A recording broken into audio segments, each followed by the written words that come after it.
29 de agosto de 2016. Serra Azul, uma daquelas cidadezinhas no coração de Minas Gerais, onde todo mundo se conhece pelo nome, onde o cheiro de café passado na hora ainda é o despertador de muita gente. Um lugar pacato, até demais. Mas nesse dia, o silêncio que pairava sobre o sítio da família Oliveira não era de paz. Era um silêncio pesado, estranho. Sabe aquela sensação no fundo da barriga de que alguma coisa está muito, mas muito errada? Pois é. O que aconteceu ali abalou não só a cidade, mas virou um dos casos de desaparecimento misterioso mais intrigantes que a gente já viu por aqui.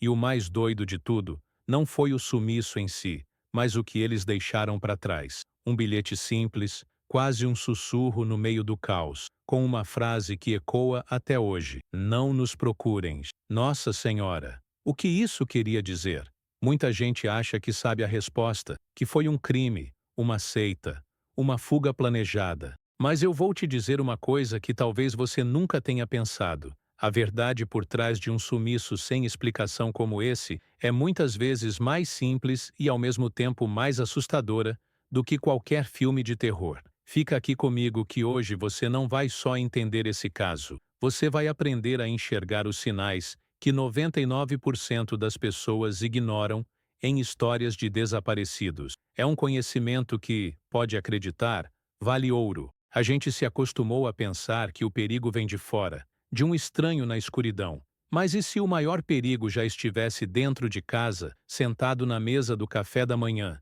e ninguém percebeu?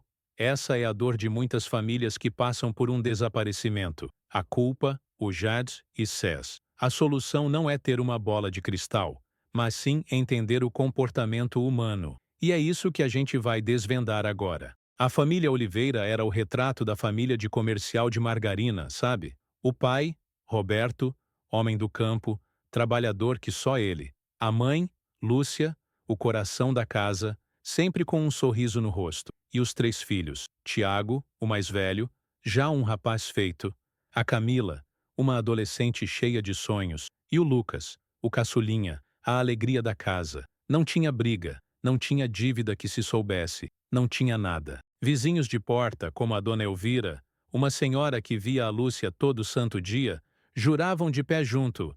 Eram gente de bem, família unida que nem dedo de mão. Só que naquela manhã de segunda-feira, a rotina quebrou. A fumaça não saiu da chaminé.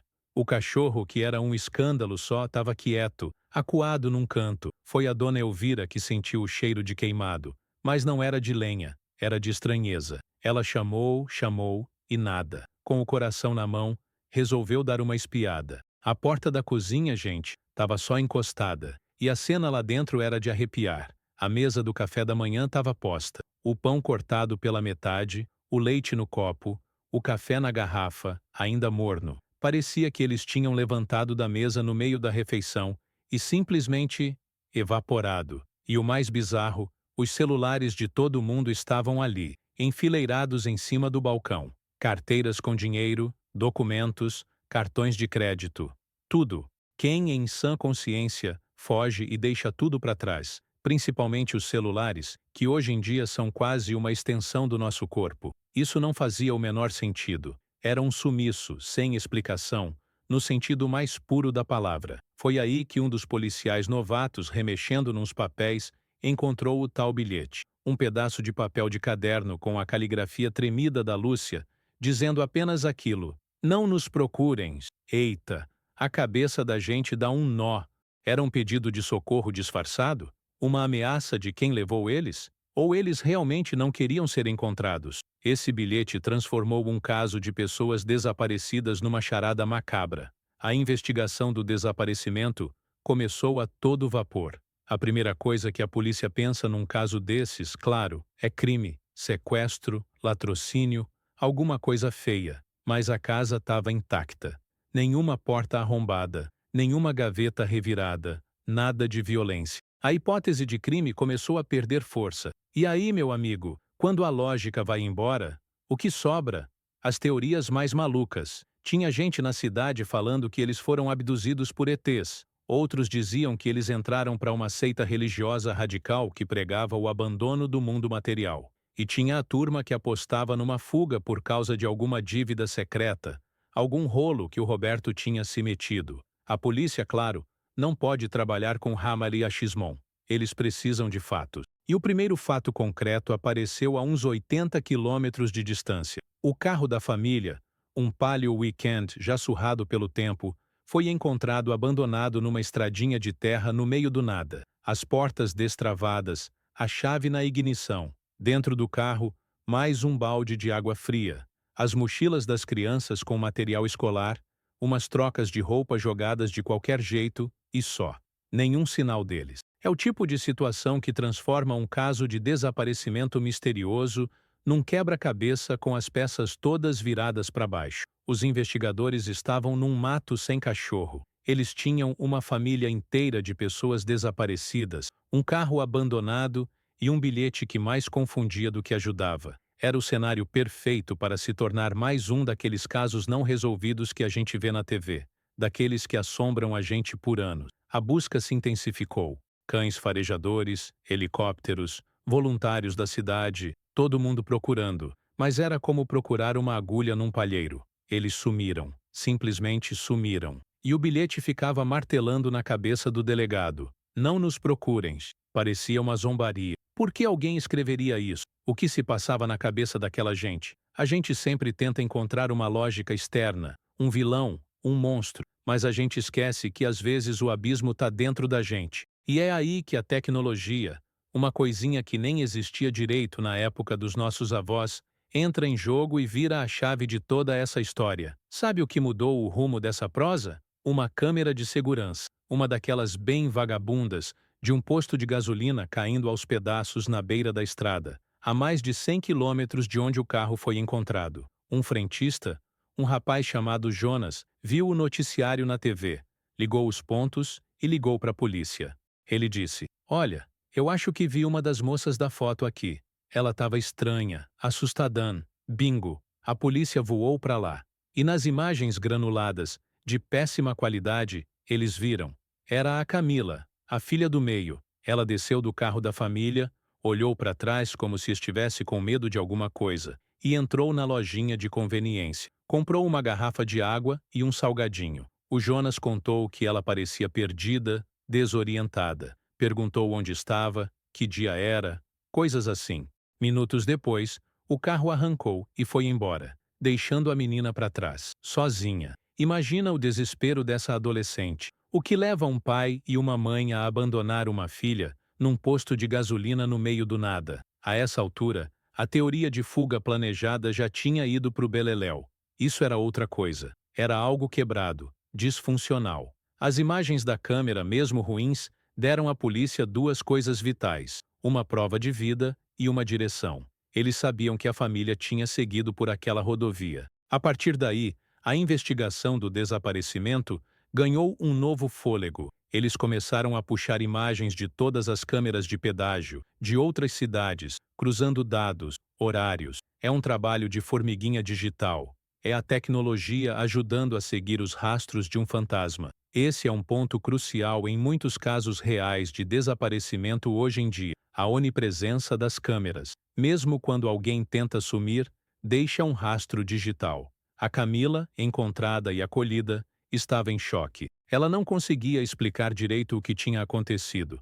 Ela só dizia que o pai, o Roberto, de uma hora para outra, começou a dizer que eles estavam sendo perseguidos, que tinha gente querendo fazer mal para eles. Ele convenceu todo mundo a entrar no carro e fugir no meio da noite, sem levar nada. Uma paranoia. Mas como uma paranoia de uma pessoa contamina uma família inteira, isso é o que a gente precisa entender. A história que a Camila contou começou a dar forma ao inexplicável. Ela disse que, por dias, o pai dela mal dormia, ficava olhando pela janela, dizendo que via vultos, que ouvia carros parando na estrada. Ele cortou o telefone, desligou a internet. Ele criou uma bolha de medo ao redor da família. A Lúcia, a mãe, no começo tentou argumentar, mas o Roberto era tão convincente, o medo dele era tão palpável, que ela acabou acreditando. E os filhos, vendo o pânico nos olhos dos pais, embarcaram naquilo. É um fenômeno psicológico raro, mas que acontece,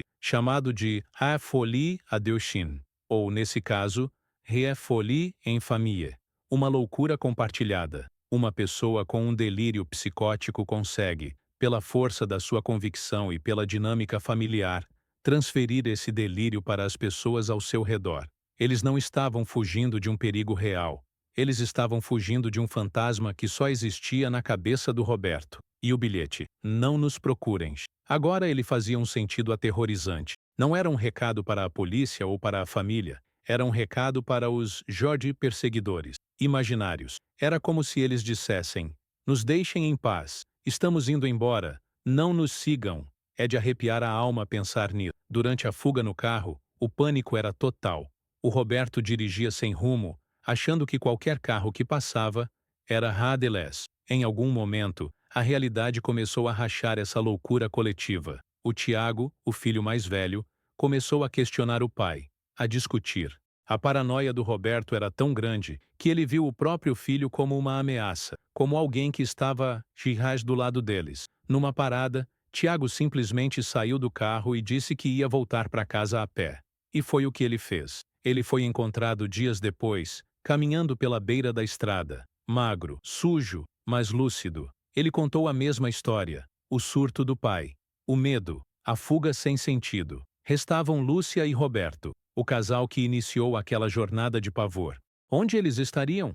O cerco foi se fechando. A cada depoimento, a cada nova informação, o que parecia um dos mais complexos casos de desaparecimento misterioso se revelava uma trágica história de saúde mental. Com as informações do Tiago e da Camila, a polícia conseguiu traçar um raio mais provável de onde o casal poderia estar. As buscas se concentraram numa região mais erma, cheia de mato e pequenas propriedades rurais. Não demorou muito. Uma senhora de um sítio ligou para a polícia. Tinha uma mulher estranha, andando em círculos no quintal dela, falando coisas sem nexo. Era a Lúcia.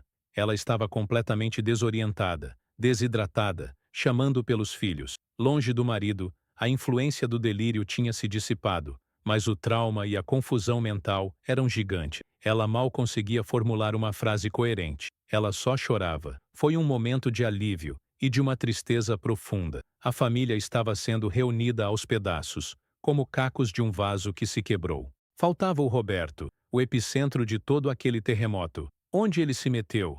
Pela lógica, ele estaria mais longe, mais fundo na sua fuga da realidade. E foi exatamente isso. Ele foi encontrado quase 2 dias depois, a pé, a quase 200 quilômetros de Serra Azul. Um caminhoneiro o viu na beira da estrada com o olhar perdido e achou a situação tão estranha que chamou a polícia rodoviária. Quando foi abordado, Roberto ainda estava no meio do seu surto. Ele achava que os policiais eram os perseguidores que finalmente o tinham alcançado. Ele estava exausto, faminto, mas a adrenalina da paranoia ainda o mantinha de pé. O fim do mistério da família Oliveira não teve um vilão de filme, não teve uma seita, não teve um crime. O Helios monstro era invisível, era uma doença mental não diagnosticada, que explodiu de forma avassaladora e arrastou todo mundo junto. Este é um dos casos reais de desaparecimento que nos força a olhar para dentro. Nos ensina que nem todo sumiço tem uma explicação externa. Às vezes, as pessoas desaparecem de si mesmas, e a família, por amor e por confusão, desaparece junto com elas. A investigação do desaparecimento se encerrou, e começou um outro tipo de jornada para eles, a da recuperação, do tratamento psicológico, de tentar juntar os pedaços de uma vida que foi virada do avesso por um inimigo silencioso que morava dentro de casa. Então, o que a gente aprende com uma história doida como essa? Primeiro, que a mente humana é um universo complexo, capaz de criar realidades paralelas que, para quem está vivendo, são 100% verdadeiras. O bilhete Shadows, não nos procurem, era a prova disso. Para nós, um mistério. Para eles, uma defesa desesperada. Segundo, a importância de prestar atenção nos sinais. Uma mudança brusca de comportamento, um isolamento repentino, um medo que parece irracional. Não pode ser ignorado. A gente tem essa mania de pensar, é só uma fase, é e logo passar. Mas nem sempre passa. Procurar ajuda profissional, um psicólogo, um psiquiatra, não é sinal de fraqueza, é sinal de força. É cuidar de quem a gente ama. O caso da família Oliveira É um lembrete pesado de que problemas de saúde mental podem levar a situações extremas, incluindo o desaparecimento de pessoas. E isso nos conecta a tantos outros casos não resolvidos, onde talvez a resposta não esteja numa cova rasa ou num cativeiro, mas nos labirintos da mente de quem sumiu. Pare e pense um pouco. Na sua vida, no seu círculo de amigos, de família, tem alguém agindo muito estranho ultimamente? Não vire as costas. Uma conversa, um ombro amigo, um incentivo para procurar ajuda pode, literalmente, impedir que uma história como essa se repita. Agora eu quero saber de você, e quero que seja sincero. Quando você ouviu falar do bilhete, Honor, não nos procurem, qual foi a primeira coisa que passou pela sua cabeça? Crime, seita, dívida? Deixa aqui nos comentários. Vamos conversar sobre isso. É importante a gente entender como nosso cérebro é treinado para procurar o vilão do lado de fora.